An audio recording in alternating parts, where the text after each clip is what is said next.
Coba deh bayangin skenario ini sebentar. Kamu lagi berdiri di depan mikrofon, naskah udah di tangan, lampu studio mulai agak diredupin. Suasananya dapat banget tuh. Iya kan? Dan saking kedap suaranya ruangan itu, kamu sampai bisa dengar detak jantungmu sendiri. Kamu lagi siap-siap buat sebuah rekaman monolog yang lumayan menantang nih. Lumayan. Kayaknya sangat menantang deh. Benar, sangat menantang. Kamu tarik napas panjang, coba masuk ke dalam kepala karakter yang mau kamu peranin ini. Tapi masalahnya, logika karakter ini tuh kerasa asing banget. Asing gimana maksudnya? Kayak dia seolah nggak mijak bumi yang sama dengan kita gitu loh. Moralitasnya nol, terus dia punya filosofi eksistensialisme kelam yang jujur aja bisa bikin bulu kuduk berdiri. Wah iya, itu emang ngeri sih. Gimana caranya kamu bisa nyuarain kegilaan yang sedingin es ini tanpa malah kedengeran kayak karikatur penjahat murahan? Itu dia pertanyaannya. Dan oke, mari kita bedah ini. Karena hari ini misi eksplorasi kita ditujuin khusus buat kamu yang lagi dengerin dan lagi nyiapin rekaman monolog gitu. Bener banget. Jadi, yang sering ngejebak para aktor tuh gini, secara naluriah, pas kita membedah naskah, kita kan pasti nyari sisi kemanusiaan dari karakter itu ya. Kita nyari titik empati kan. Kayak mungkin dia punya trauma masa lalu atau rasa cinta yang salah arah gitu. Persis. Tapi karakter yang kita hadapin di bedah naskah kali ini tuh beda. Dia ini seseorang yang dengan sengaja dan sangat sadar ngebuang semua empati, harmoni, dan kemanusiaannya ke tempat sampah. Gila ya, makanya kita bakal ngebongkar naskah drama satu babak judulnya Bulan Bujur Sangkar. Ini karya maestro Indonesia, Iwan Simatupang, yang ini disalin dari majalah Siasat tahun 1960. Tahun 60 ya, itu konteks yang penting banget buat diingat. Iya, target kita hari ini adalah ngebongkar psikologi karakter utamanya yang cuman disebut orang tua. Sekaligus kita mau membedah mekanika di balik filosofi mengerikannya. Dia punya mantra kayak gini, aku membunuh, oleh sebab itu aku ada. Merinding sih dengernya. Dan balik ke konteks tahun 60-nya ya, Indonesia kan waktu itu lagi di fase pasca revolusi yang benar-benar bergejolak. Lagi panas-panasnya ya. Betul. Dan para penulis kayak Iwan Simatupang ini lagi sibuk-sibuknya nggali eksistensialisme. Mereka ngeksplorasi kondisi manusia pas semua struktur sosial, aturan, norma itu dicabut semuanya. Oh, jadi karakter orang tua ini wujud ekstrim dari pencarian eksistensi itu dong? Tepat banget. Makanya, ini bukan sekedar cerita kakek-kakek bikin tiang gantungan ya. Ini peperangan ideologi tentang batas dan pemberontakan mutlak terhadap harmoni. Kita disuguhin pemandangan yang absurd banget. Si orang tua ini lagi sibuk ngurusin tiang gantungan. Tapi bukan tiang gantungan biasa kan? Nah itu, material yang dia pakai tuh nggak masuk akal. Dia nggak pergi ke toko bangunan beli kayu gitu. Dia pakai tali dari lumut dasar laut yang paling sunyi, terus kayunya dari jerami bersalju di puncak tertinggi dunia. Wow, puitis banget tapi juga gila. Kan? Dia muterin bumi 60 tahun cuma buat ngumpulin material ini. Awalnya aku mikir, dia ini kayak pelukis perfeksionis. Tapi kayaknya kurang pas. Dia lebih mirip arsitek gila yang seumur hidup ngerancang jembatan paling sempurna, tapi tujuannya cuma satu. Apa tuh tujuannya? Buat runtuh dan ngebunuh siapa aja yang nginjek jembatan itu. Oh, analogi arsitek itu pas banget sih. Karena yang sangat menarik di sini adalah obsesi dia sama konstruksi kematian. Dan coba deh perhatiin reaksi dia pas ada yang nyebut kata algojo. Oh iya, dia benci banget kan dipanggil algojo? Jijik banget dia. Buat dia algojo itu cuma birokrat maut. Kayak pegawai institusi yang terikat sama sistem hukum, pengadilan, negara. Karena semua itu kan representasi dari batas dan aturan yang emang dia benci banget ya. Benar. Dia tuh nyebut dirinya sendiri sebagai seniman besar. Jadi kematian di tangannya dia bukan hukuman, tapi sebuah fungsi. Semacam mahkota dari cita-cita estetikanya setelah 60 tahun nyari-nyari itu. Tiang gantungan itu kanvas murninya dia ya. Berarti buat kamu sang aktor yang lagi pegang naskahnya nih, kamu harus ngehapus semua insting buat kedengaran marah atau haus darah pas monolog ini. Setuju. Nggak ada ruang buat agresi di sini. Iya, bagian pembuka ini tuh murni tentang kebanggaan absolut. Kamu harus mainin dia kayak maestro seni yang lagi ngelus-ngelus mahakaryanya. Ada semacam kepuasan zen gitu loh. Tenang banget harusnya. Postur tubuh tegak, suaranya tenang, napasnya teratur. Dia merasa udah ngelewatin batas moralitas manusia biasa. Itu dia yang aku sebut superioritas intelektual yang dingin. Tapi ketenangan absolut ini tiba-tiba diuji secara fisik. Masuklah karakter kedua nih, si anak muda. Oh iya, yang deskripsinya kontras banget itu kan? Iya, bajunya berantakan, kelihatan liar, bawa senjata mitraliur, letih, dia buronan. Wajahnya tuh bener-bener mancarin aura anarkis murni. Dan pas dia lihat tiang gantungan, dia kaget, terus langsung refleks aja nodongin senjata ke wajah si orang tua. Nah, di momen ini tuh absurditasnya bener-bener meledak. Moncong senjata udah di depan hidungnya loh, tapi si kakek ini nggak gentar sama sekali. Nggak panik sedikit pun ya. Sama sekali, bukannya angkat tangan, dia malah menceramahi si anak muda soal teori teater. Dia mulai ngomongin kesatuan waktu, ruang, dan laku. Ah iya, aturan teater klasik dari zaman Aristoteles itu kan? Benar, yang bilang drama tuh harus satu hari, satu tempat, satu alur. Di tengah ancaman peluru, dia malah kayak sutradara yang lagi ngomelin aktornya yang salah panggung. Itu karena di kepala dia, panggung itu ya dunianya dia mindahin fokusnya dari mahakarya benda mati si tiang itu ke subjek hidup yang bakal jadi bahan baku seninya. Dia lagi bedah anak muda ini secara mental. Tapi tunggu sebentar deh, ada satu hal yang agak ngeganjal buatku. Anak muda ini kan anarkis. Dia bawa pistol, lari dari tentara, dia pengen ngehancurin aturan. Tapi pas ditawarin tiang gantungan, yang notabene kematian, dan pemutusan semua batas, dia malah nolak mentah-mentah. Kenapa anarkis takut sama kematian? Nah, karena pemberontakan dia itu sebenarnya palsu. Dan si orang tua ini langsung bisa ngebaca itu. Palsu gimana? Orang tua nggak ngelihat anak muda ini sebagai agen kekacauan sejati. Dia cuma ngelihat anak ini sebagai pemuja batas. Pemuja batas, bentar.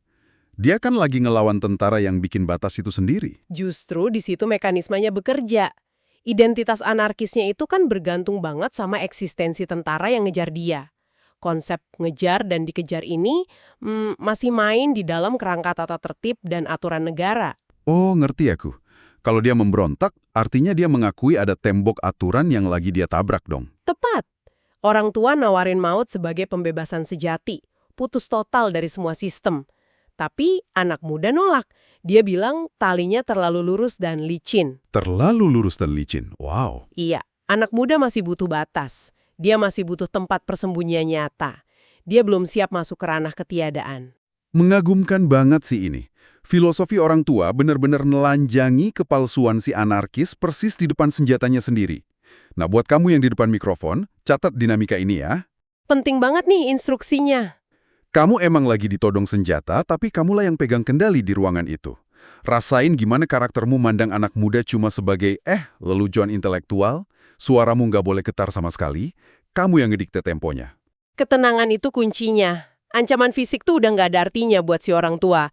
Kematian fisik cuma sekedar perpindahan babak aja di teaternya dia. Tapi kan ilusi kontrol penuh ini pelan-pelan mulai retak pas kita masuk adegan selanjutnya, kan? Si anak muda akhirnya mati. Iya, tapi matinya bukan digantung orang tua.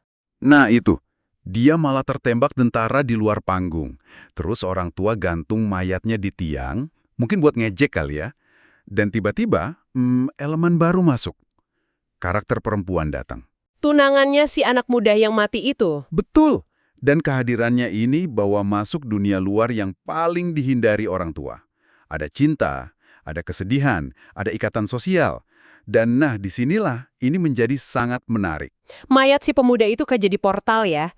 Pas dia digantung, dia narik masuk konsep kemanusiaan konvensional lewat si perempuan ini. Benturan ideologinya jauh lebih tajam dari sekadar todongan senjata. Asli, dialog mereka berdua tuh puitis tapi meresahkan. Perempuannya nangisin mayat tunangannya, nanyain apakah tai lalat ungu tua di keningnya masih ada. Dia nyebut itu bukit tempat terbitnya bulan bujur sangkar. Metafora yang indah tapi sedih banget. Ya kan? Semacam kebun kepolosan mereka yang dirusak babi hutan yang ngewakilin kebrutalan dunia. Tapi coba tebak, apa yang bikin orang tua bereaksi keras? Pas ngebahas soal bibir itu kan? Iya, pas si perempuan lihat bibir kaku mayatnya, terus ngerasa jijik karena bibirnya ngebentuk garis lurus. Nah, jika kita hubungkan ini ke gambaran yang lebih besar, konsep garis lurus dan salib yang mereka debatin itu esensial banget. Keduanya itu simbol klasisisme, harmoni dan moralitas konvensional. Klasisisme itu yang memuja keseimbangan dan kesempurnaan ya. Betul, dan orang tua benci banget sama itu. Pas si perempuan nolak nyebut cinta mereka sebagai salib atau persilangan, orang tua malah nyemoh. Buat dia, cinta atau pengabdian pada revolusi itu cuma ilusi. Bentuk harmoni yang membelenggu kebebasan murni gitu kan pikirnya. Persis, dia tuh pengen banget mencik klasisisme di mana-mana. Dia muak sama keteraturan. Dan gilanya, puncak kebenciannya ke harmoni ini meledak bukan gara-gara debat intelektual yang berbusa-busa, tapi karena satu stimulus suara yang sederhana banget. Suara serunai. Iya, suara suling bambu dari kejauhan, dari seorang anak gembala. Itu melodi rakyat yang murni dan damai banget. Coba dibayangin mekanika psikologisnya. Ditodong senapan mesin dia bisa senyum sinis.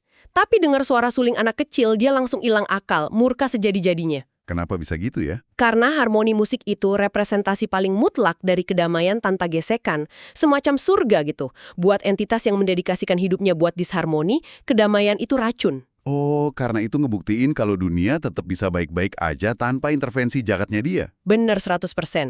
Kedamaian ngehancurin ego kerusakannya dia. Ada satu dialog gelap banget setelah si perempuan pergi. Dia bergumam sendiri, nyesel karena nggak sempat memperkosa perempuan itu. Wah iya itu sakit sih dengernya. Dia bilang, kebetinaan harus ditemui di balik kerusakan. Dan ini bukan soal nafsu biologis. Ini murni dorongan ideologis buat ngerobek kepolosan. Dia lihat harmoni cinta mereka berdua dan merasa harus ngehancurin itu buat matahin kebosanan dari garis lurus tadi. Dia benar-benar terobsesi sama disharmoni. Buat kamu yang mau rekam monolognya, ini instruksi vokal yang krusial banget. Setelah 10 menit kamu ngomong pakai suara elegan yang terkontrol, suara serunai ini adalah pemicu alergimu. Betul, harus ada perubahan drastis. Rasain rahangmu mulai ngenceng, suaramu harus mulai retak. Ketenangan maestro tadi harus hancur lebur, diganti sama rasa sakit fisik karena dengar kedamaian. Kebenciannya pada harmoni harus kerasa ngebakar pita suaramu. Putusasaan buat ngembaliin disharmoni inilah yang ngebawa kita ke klimaks filosofis naskahnya. Dia harus ngebuktiin kalau dia masih punya kuasa. Di adegan ketiga, orang tua teriak sekenceng-kencengnya nembus gaung pegunungan, maksa si anak gembala berhenti niup sulingnya. Dan pas hening lagi, dia ngerasa menang. Dia merasa alam semesta kembali tunduk kan? Iya, karena ada manusia yang nurutin perintahnya buat menghentikan harmoni. Di titik kemenangan delusif ini, dia akhirnya merumuskan filosofi puncaknya. Dia ngambil dalil filsuf Descartes yang terkenal itu.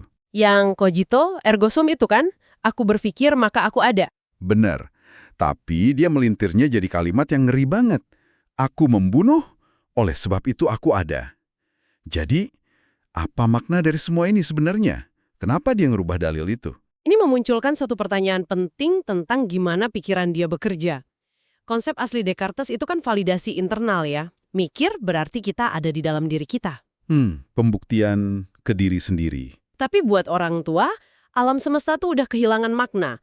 Buat ngebuktiin dia nempatin ruang di dunia nyata, dia butuh validasi eksternal. Dia butuh korban. Wah, logikanya serem ya. Dengan ngebunuh, dia ninggalin kehampaan. Nah, bentuk kehampaan itulah yang jadi jejak ngebuktiin eksistensinya. Dia pengen jadi Tuhan yang merusak. Tapi ternyata alam semesta punya selera humor yang kejam banget. Karena pas banget setelah dia teriak, aku membunuh, maka aku ada, pas dia ngerasa jadi pencipta dalil baru, realitas langsung ngehantam dia dari belakang. Plot twist yang menyakitkan buat egonya dia. Anak gembala muncul bawa laporan dari luar panggung. Tubuh anak muda yang mati tadi ternyata udah diambil sama tentara. Dicabut gitu aja dari tiang gantungannya. Dan nasib si perempuan? Lebih tragis lagi, dia ditemuin tewas gantung diri, telanjang di pohon lain. Pakai pakaiannya sendiri yang dirobek-robek sebagai tali. Aduh, merinding aku mikirinnya. Segala keagungan yang dia bangun tuh langsung hancur berantakan. Itu keruntuhan total dari ilusi kontrolnya dia. Bayangin, 60 tahun nyari lumut dasar laut, jerami salju, cuma buat bikin instrumen kematian absolut. Niatnya mau ngebunuh buat validasi diri kan? Iya, tapi apa nyatanya? Alam semesta ngabain dia. Anak muda direbut tentara, institusi yang dia benci. Perempuan milih mati sendiri. Itu tragedi yang benar-benar di luar jangkauan kekuasaan orang tua. Dia diabaikan secara kosmis. Dia sadar kalau sebenarnya dia nggak ngebunuh siapa-siapa. Seluruh mahakaryanya dicuri sama realitas yang jalan terus tanpa peduli sama dia. Dan kalau filosofi utamanya adalah aku membunuh oleh sebab itu aku ada, terus apa konsekuensinya pas dia sadar dia nggak ngebunuh siapa-siapa? Ya konsekuensinya dia nggak ada. Dia cuma balik jadi hal yang dia takutin sejak awal, yaitu sekedar lubang di udara. Nggak punya substansi. Nah, itu dia mekanisme kenapa dia milih bunuh diri di akhir cerita. Pas dia ngalungin tali ke lehernya sendiri, itu bukan aksi penebusan dosa atau pengorbanan heroik loh. Bukan nyesel karena udah jahat ya. Bukan sama sekali. Itu cuma satu-satunya jalan keluar yang logis buat dia. Semua orang udah ngambil kematian mereka masing-masing, jadi satu-satunya objek fisik yang tersisa buat dihancurin, ya cuma dirinya sendiri. Cuma buat ngebuktiin dalil aku membunuh itu nyata ya. Bunuh dirinya adalah validasi terakhir. Kalau dia pernah ada. Gila. Tragis banget sih ironinya. Luar biasa. Jadi, buat kamu aktor yang lagi berdiri di depan mikrofon, dengerin ini baik-baik buat momen penutupmu. Panggung bakal gelap, dan kamu harus ngucapin kalimat, aku membunuh oleh sebab itu aku ada, berulang kali, sebelum akhirnya mengakhiri hidup. Jangan sampai salah bawain emosinya di sini. Betul. Tolong, jangan pernah bawain baris ini pakai nada pahlawan yang habis menang perang. Jangan ada nada kemenangan sedikit pun di suaramu. Kalimat itu harus keluar dari keputusasaan yang gila. Kayak suara orang yang dunianya baru aja runtuh. Persis. Seseorang yang baru sadar kesombongannya itu nggak ada artinya di depan semesta yang diam aja. Bawain kayak racauan orang menyedihkan yang nyoba ngeyakinin dirinya sendiri kalau dia nyata, tepat sebelum dia melangkah ke dalam ketiadaan. Pada dasarnya, naskah Iwan Simatupang ini emang ngebongkar wajah terburuk dari eksistensialisme. Pas pencarian makna hidup cuma disandarin ke upaya ngehancurin batas dan harmoni orang lain, ujung-ujungnya ya bakal kemakan kehampaannya sendiri. Dia maksain diri pengen jadi sutradara maut, tapi maut malah ngebuktiin kalau ia bisa jalan sendiri tanpa campur tangannya. Bener, eksplorasi yang benar-benar padat dan menguras pikiran. Sangat menguras. Nah, buat kamu yang sebentar lagi mau nekan tombol rekam, ingat terus kurva perjalanan emosi ini ya. Kamu tuh gak lagi meranin pembunuh berantai atau penjahat standar. Kamu lagi menjemin suaramu buat sebuah ideologi. Mainin emosinya dengan dinamis. Mulai dari kebanggaan Zen yang absolut ngerasa superior banget. Terus biarin suara suling itu memicu rasa sakit fisik dan kebencian mendidih. Sampai akhirnya, tutup dengan keputusasaan yang kosong karena semesta nolak ngakuin keberadaanmu. Rangkul kompleksitasnya dan biarin kegilaannya ngalir lewat artikulasimu. Sebagai penutup dari bedah naskah ini, mari kita simpen satu pemikiran mendasar yang mungkin bakal terus terngiang. Jika keberadaan kita di dunia ini cuma bisa divalidasi dengan cara meniadakan keberadaan yang lain, entah itu ngerusak tatanan atau ngancurin harmoni orang lain, apakah kita benar-benar lagi ngejalanin sebuah kehidupan? Ataukah kita emang dari awal cuma sebuah kekosongan tak bermakna yang lagi nunggu waktu buat tertutup selamanya? Sebuah teka-teki yang bakal terus ngehantuin pikiran kita jauh setelah tepuk tangan penontonnya reda. Tarik napas yang dalam, hadapi mikrofon itu, dan selamat menghidupkan kematian. Kamu pasti bisa mengeksekusinya dengan brilian.